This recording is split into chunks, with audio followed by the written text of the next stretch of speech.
Chapter 1. The Cat Alley. My name is Yan, a journalism student at Taipei University. For my graduation project, I decided to explore Taiwan's urban legends. One that caught my attention was the eerie tale of Cat Alley.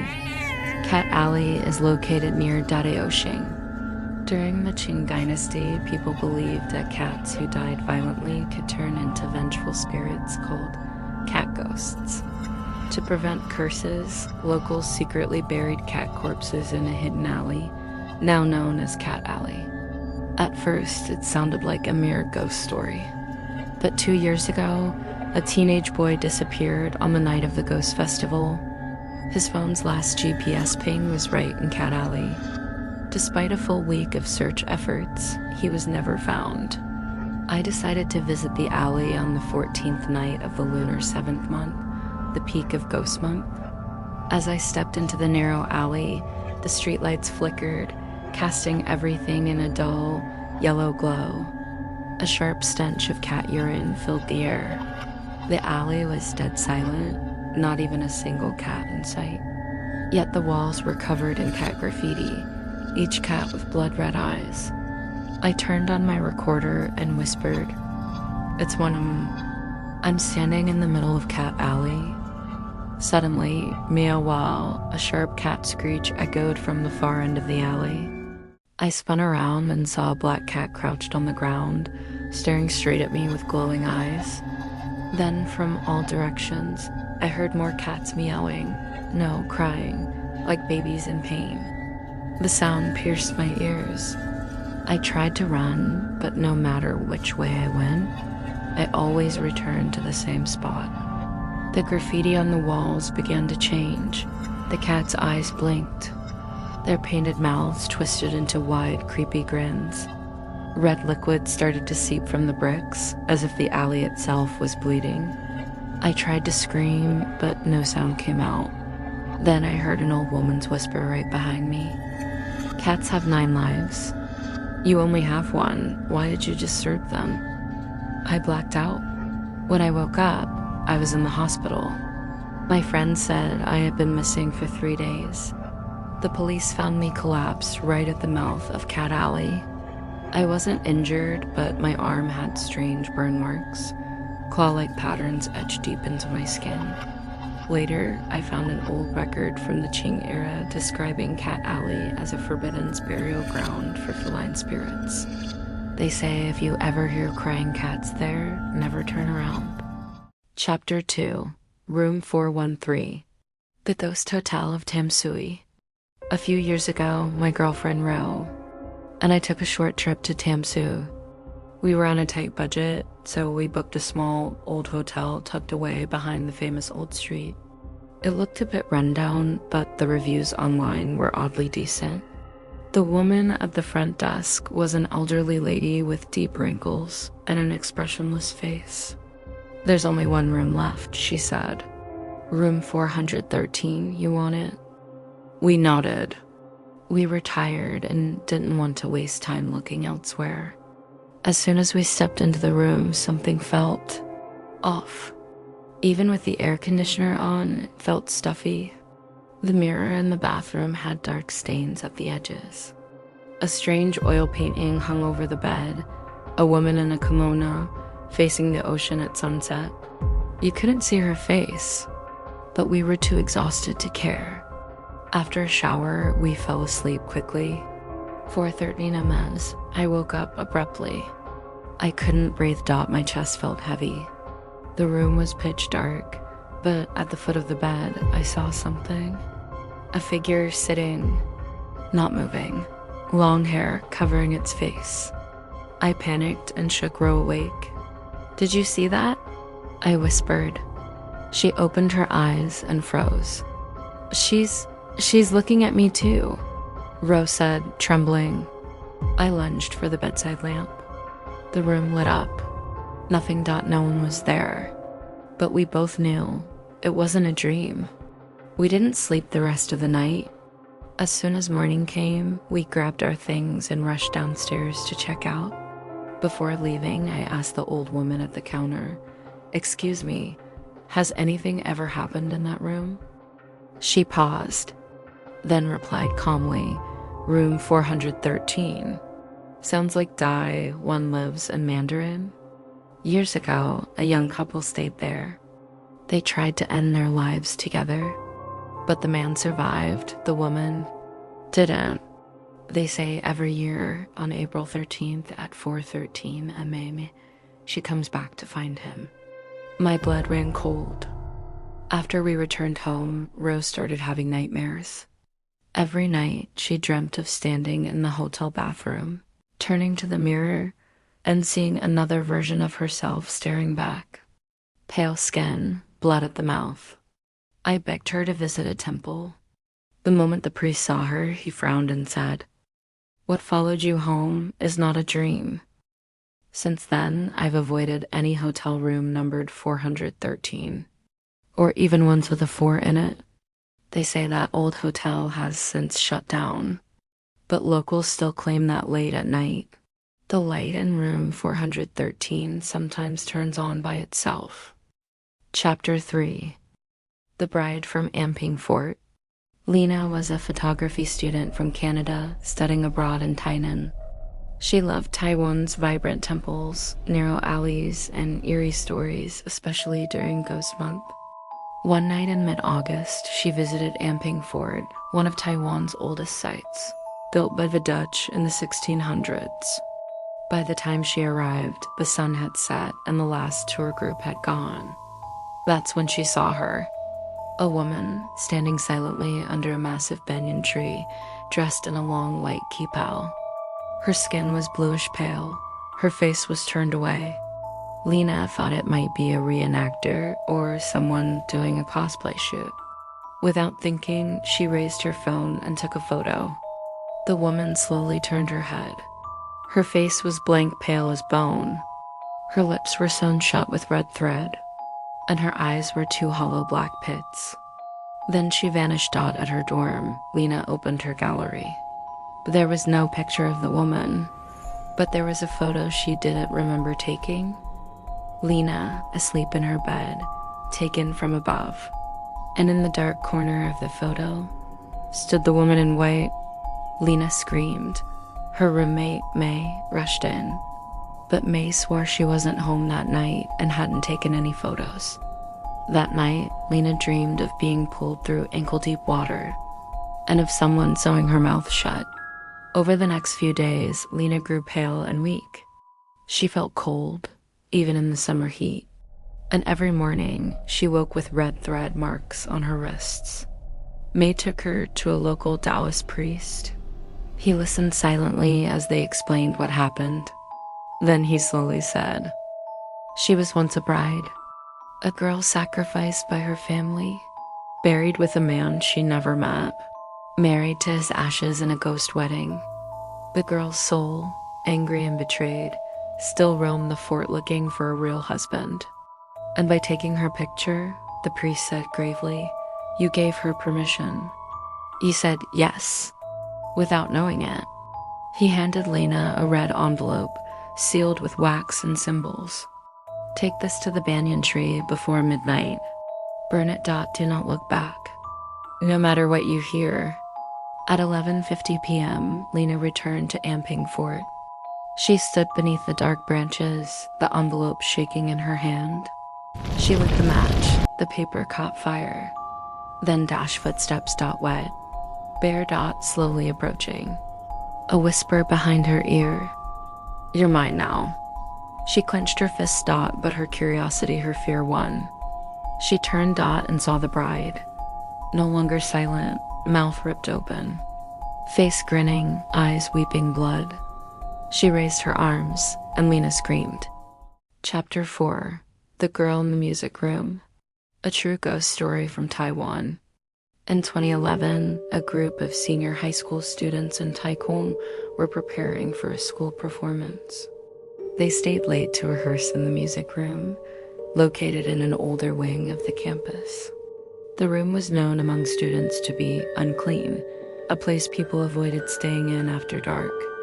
One evening, around 6:45 p.m., the last group finished their practice and left, turning off the lights. The teacher locked the door behind them. 10 minutes later, a janitor walking by the hallway heard piano music. Thinking someone had returned without permission, he tried the doorknob. Still locked. He peered through the small glass window and saw the black upright piano playing by itself. No one else inside. Keys moved. Music echoed softly. The janitor called the security guard. They unlocked the room together. Inside, silence. The piano was still, but the chair had moved slightly back, as if someone had just stood up. Later, teachers told the students to avoid using the music room at night. One older staff member finally revealed the truth. About 10 years ago, a girl who practiced piano alone after school collapsed from a heart condition. By the time they found her, she was gone. Students still claim that if you walk by the music room between 6:30 and 7 p.m., you might hear a soft melody, something classical, almost sad. And if you're brave enough to peek inside, you might see her back, still playing. Chapter 5. The Girl in the Red Dress on Yangmingshan. I'm Kevin, a freelance photographer who loves exploring Taiwan's mountains for hidden landscapes. One foggy weekend in October, I decided to hike alone on Yangmingshan, the famous mountain range known for its hot springs and ghost stories. I had heard of the red dress girl before, a local legend whispered among hikers. Supposedly, a girl in a red cheongsam would appear to lone travelers, asking for directions or leading them down the wrong trail. Some said she was a ghost from the Japanese occupation era. Others believed she was the spirit of a girl who was murdered and thrown into the hot springs. I never believed any of it until that day. It was around 5:30 p.m. when I realized I had taken a wrong turn. The trail looked unfamiliar and my phone had no signal. Fog had started rolling in thick and fast. The forest grew eerily quiet, no birds, no wind, just the sound of my own footsteps crunching dead leaves. Then I saw her, a girl, standing ahead on the trail, maybe 20 feet away. She was wearing a long, traditional red dress, her back turned toward me. Her black hair fell past her waist. She didn't move. I called out, "Miss? Are you lost too?" No response. She slowly lifted one arm and pointed toward a narrow, descending path I hadn't noticed before, leading deep into the fog. Something in my gut screamed, "Don't follow." But I did. She started walking. Not running, just floating slightly, gliding over the trail. I tried to catch up, calling to her again, no answer.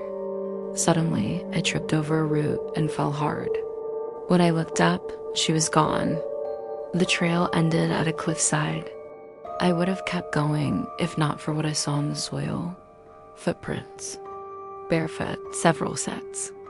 All stopping right at the edge.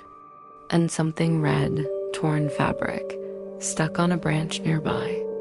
I turned to go back, then I heard it. Behind me, a whisper, "You saw me." I spun around, but there was only fog. Then I looked down. My shoes were soaked, not with mud, but blood. I somehow made it back to the main road after wandering for nearly 2 hours. A local vendor saw me and asked if I'd gone off trail. When I nodded, he just shook his head. "You're lucky. Some don't come back. That girl in red, she likes photographers." Ever since that day, strange things keep happening with my camera. Photos I never took, blurry images of a girl in red, standing behind me. Chapter 5. The Paper People of Cijin. I was born and raised in Kaohsiung and grew up by the sea in Cijin. Tourists know this place for its seafood, lighthouses, and beaches, but locals know something darker. There's a narrow alley near the ferry terminal we never walk through at night. We call it Paperman Alley. Decades ago, an elderly paper effigy craftsman lived in that alley. He was famous for making incredibly lifelike Cijin, paper people used for funerals or spiritual offerings. One ghost month, he crafted a pair of wedding paper dolls for a ritual, a paper bride and groom meant to be burned as part of a spirit wedding. But before he could complete the offering, he died of a sudden heart attack. From that year onward, people claim the alley became cursed. 2 years ago, during Ghost Month, I was drunk and accidentally wandered into the alley after midnight. There was no wind, no sound, just the faint rustle of something dragging along the ground, like stiff paper scraping the pavement. Then I saw them. Under a flickering streetlight stood a bride and groom in traditional red wedding robes. Their heads were made of pale paper, no mouths. Just 2 hollow black circles for eyes. They began walking toward me. I was frozen in place, heart pounding. The paper bride stopped a few feet away, tilted her head, and whispered in a voice like torn fabric, "Would you like to join us?" I shook my head violently. I shut my eyes and screamed a prayer. When I opened them again, they were gone. When I got home, I found a new photo on my phone. One I never took. It showed me standing in the middle of that alley. A red wedding character was stuck on my forehead, and the paper couple stood behind me, the bride's hand gently resting on my shoulder. I tried deleting it. It came back. Every time I deleted the photo, they got closer. Now, in the photo, the paper bride is right next to my ear. And I swear sometimes I can hear her breathing. Chapter 7. The patient who checked out alone. I used to work night shifts as a nurse in a private hospital in Taipei. It was a quiet facility, mostly long-term patients. The shifts were lonely, but I didn't mind. That changed after what happened in room 423. It was a Wednesday night. Rainy. I remember because typhoon winds had just passed, and the whole hospital was eerily quiet. Around 2:30 am, I saw a patient standing at the end of the hallway, facing the wall. I recognized him, Mr. Lin, a stroke patient from room 423. I thought maybe he's confused. Sleepwalking. I approached slowly. "Mr. Lin, do you need help?" I asked. He didn't respond. Just stood there, facing the wall. When I got within arm's reach, I gently touched his shoulder and he vanished. Gone, like smoke. I panicked, ran to room 423. Mr. Lin was there, lying in bed. Dead. No heartbeat. Still warm. We recorded the time of death as 2:35 Amendment 2. I didn't tell the family what I saw. Who would believe me? The next night, a different nurse saw someone sitting in the empty room 423, back facing the door. When she entered, the chair was empty. Later, an orderly confessed that many staff avoided that room. No one said why. It was just understood. Some say when a person dies suddenly, their soul gets confused. They don't realize they're gone. They wander the halls looking for help. Or maybe looking for a way out. I still work as a nurse. I still do night shifts. But now, when I see someone in the hallway after midnight, I never assume they're alive. Chapter 8. The Red Invitation _. One evening, Jiawei received a red envelope with no return address. Inside were a blurry photo of a woman in a red kipao, a silver ring, a burned piece of joss paper, and a wedding invitation with his name. You are invited to the spiritual union of Miss Lin Kanyang and Mr. Jiawei Chen. Ceremony at midnight. He laughed and tossed it aside. That night, at exactly midnight, the doorbell rang. No one was there, only a single red embroidered shoe on the ground. In the following nights, Jiawei heard a woman crying. Mirrors flickered with red shadows, and the red envelope kept returning, no matter how many times he threw it away. A Taoist priest told him the truth. She died unmarried. Her family used an old ghost marriage ritual. Whoever opens the envelope becomes her husband. The priest gave him paper offerings and warned, "At midnight, burn these, and whatever you do, don't look back." That night, Jiawei followed the ritual. As the paper burned, a voice behind him whispered, "Husband, don't leave me." He shut his eyes, trembling. When he returned home, the red shoe was waiting on his bed. 3 days later, Jiawei vanished. All that remained was a wedding photo. Jiawei in red groom's robes, standing beside a faceless bride in red. Want the sequel, a ghost marriage anthology, or to play an interactive version where you decide whether to open the envelope? I'm ready when you are. Chapter 9. The third passenger in the luggage. My name's Xi. I'm a university student in Taikang. That night, I boarded the last southbound train to Kaohsiung, the 7:30 p.m. Sugen Express. The carriage was almost empty. I took a window seat. Across from me sat only 2 people. A pale man in a black coat, eyes glued to his phone the entire ride. As the train pulled out of the station, I noticed something odd. A big red suitcase had suddenly appeared on the overhead rack, but I didn't remember seeing anyone put it there. The train entered a mountain tunnel. The lights flickered. Then I heard it. Like someone was knocking from inside the suitcase. I looked up. It wasn't moving, but the sound was unmistakable. I thought maybe it was just the train. I was reaching for my headphones when the man in the black coat suddenly spoke. That suitcase wasn't there before. His voice was low and calm. Still staring at his phone, I nodded, unsure. He added, "Did you see who put it there?" I froze. No one did. The train car was getting cold. I stood up, thinking I'd go to another carriage, but the automatic doors wouldn't open. I pressed the button over and over. Nothing. I turned around. The red suitcase was bulging, like something inside was moving.